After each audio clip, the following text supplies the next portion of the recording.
After multiple quarters of moderation, the US economy may be starting to accelerate again. Manufacturing is moving back into expansion. Services remain resilient.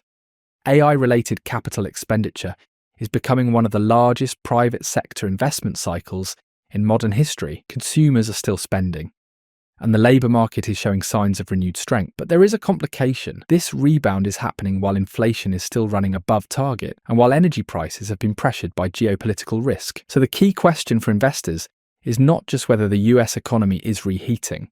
The more important question is, what kind of reheating is this? Because if growth is accelerating while inflation remains sticky, the market may need to rethink the timing of Fed rate cuts, sector leadership, and the durability of this expansion. The central thesis is straightforward. The US economy is showing early but increasingly broad signs of cyclical reacceleration. This is being supported by 5 major forces: a manufacturing rebound, resilient services activity, a massive AI investment cycle, fiscal support to consumers, and a labour market that is no longer clearly weakening. But this is not a clean, disinflationary growth story. The same forces supporting growth may also be adding pressure to prices, especially through energy, semiconductors, power infrastructure, software, and skilled labour. That creates a more difficult backdrop for the Federal Reserve. A stronger economy is positive for earnings and risk assets, but if it keeps inflation elevated, it could also delay rate cuts and keep financial conditions tighter for longer. The first signal is manufacturing. The ISM manufacturing PMI has climbed sharply in 2026, recently reaching levels not seen since 2022. That matters because manufacturing had been one of the weaker areas of the economy during the slowdown phase. The improvement is not just coming from one component. New orders, production, and backlogs have all improved, which suggests demand is becoming more broad-based.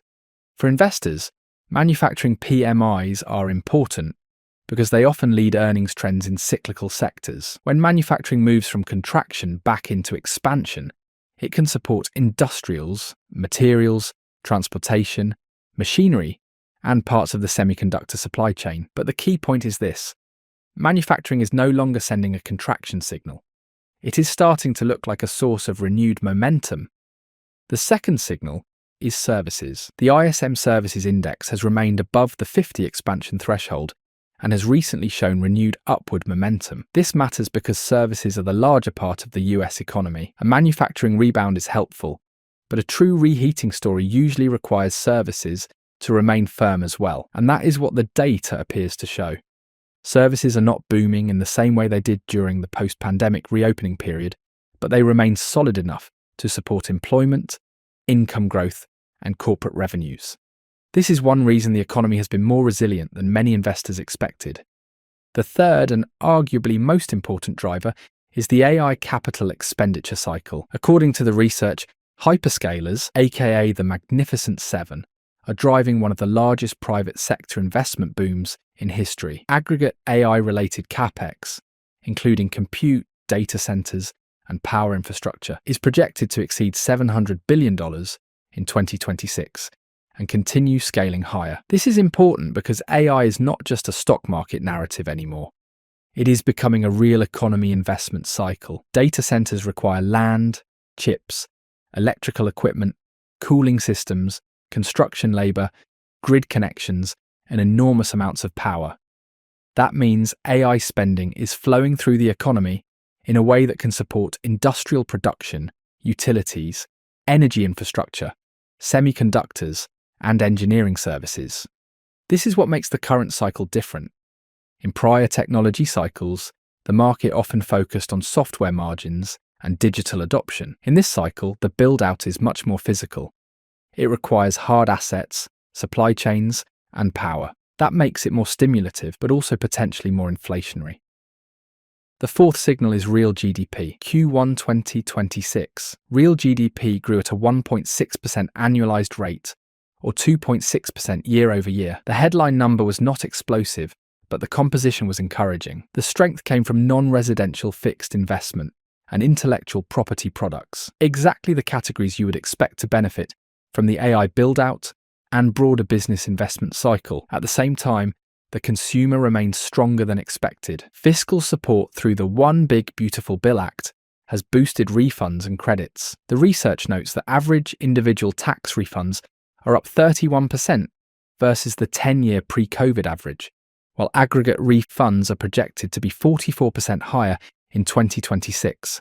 Redbook same-store sales have also been running near 9.1% year-over-year. That suggests consumers are still spending aggressively, helped by fiscal support and a labour market that remains stable.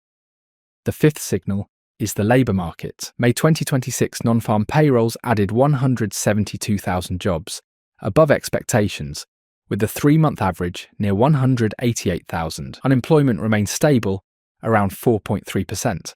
More importantly, the research notes that May marked the first month since June 2025 in which labour demand exceeded labour supply. If that tightening persists, wage growth could begin to accelerate again. So far, the wage growth tracker remains moderate at 3.5%, but the direction of labour demand matters. A stronger labour market supports consumption, but it can also make the Fed more cautious if wage pressure starts feeding into services inflation. This is where the bullish growth story becomes more complicated. A labour rebound is good for income and spending, but if the labour market tightens too much, it may also reduce the Fed's confidence that inflation is moving sustainably back toward target. Therefore, we can conclude that the main risk is inflation nowadays. Headline CPI reached 4.2% year-over-year in May, largely due to energy prices spiking after the Strait of Hormuz disruption. Core CPI stands at 2.9%. That gap matters. Some of the inflation pressure is geopolitical and energy-driven, which may prove temporary if supply conditions normalize, but the AI build-out may be creating a more structural inflation impulse. This chart highlights that the PPI for electronic components and accessories surged 26.9% year-over-year in May, while the CPI for computer software and accessories jumped 14.5%. Those are not small numbers. They suggest that demand for chips, hardware, software, power, and specialized labor may be creating bottlenecks in key parts of the economy. This creates a policy dilemma for the Fed. If growth is slowing, the Fed has room to cut. But if growth is re-accelerating, while inflation remains above target, the Fed may have to stay tighter for longer than markets expect. For equities, that creates a split environment. Cyclical earnings may improve, but valuation multiples could face pressure if bond yields remain elevated.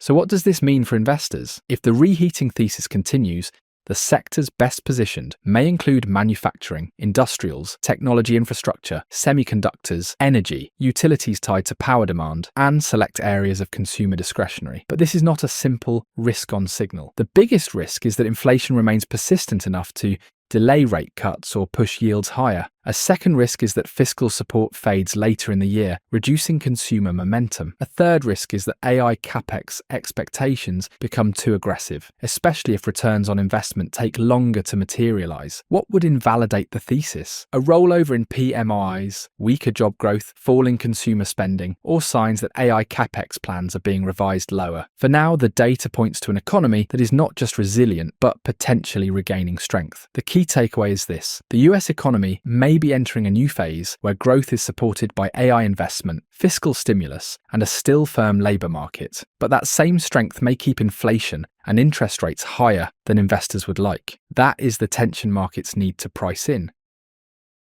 This is Blueon Financial Analysis. Subscribe for more macro, market, and earnings breakdowns. And as always, this content is for educational purposes only and should not be considered financial advice.